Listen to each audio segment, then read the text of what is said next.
Merci de nous suivre. Bienvenue dans cette édition du journal Lutte contre la Covid-19 et son variant Delta. Le gouvernement congolais salue la diminution progressive des cas de contamination de la maladie à coronavirus, un résultat de la mise en œuvre des mesures de restriction sanitaire. D'après le ministre de la Santé publique, l'intensification de la sensibilisation au respect des gestes barrières ainsi que la poursuite de la campagne de vaccination permettront au gouvernement de contenir la progression de la troisième vague de Covid-19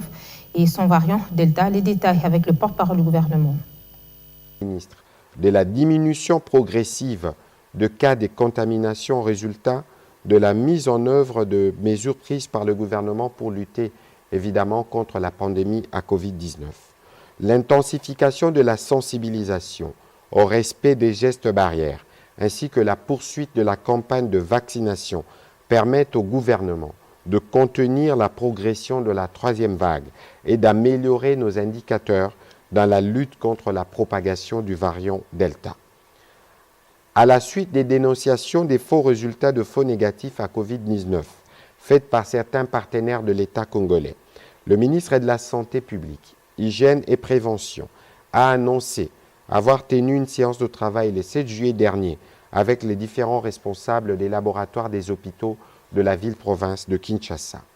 Au terme de leurs échanges, il a été convenu de faire un état de lieu rapide sur les laboratoires Covid-19, de mettre en place une base de données en ligne, d'élaborer une circulaire avec les directives bien précises, de permettre à l'UNRB de prendre le lead de contrôle qualité des laboratoires effectuant les tests Covid-19 et de rendre accessibles les tests Covid-19 dans les centres de santé étatiques périphériques avec la possibilité de partenariat public-privé. Il a aussi, le ministre de la Santé, rencontré les responsables des morgues de la ville-province de Kinshasa pour échanger autour des difficultés des fonctionnements qu'ils rencontrent. Parmi les recommandations émises figure la rédaction d'un projet de loi sur la réglementation de ces activités. Profitant de l'occasion,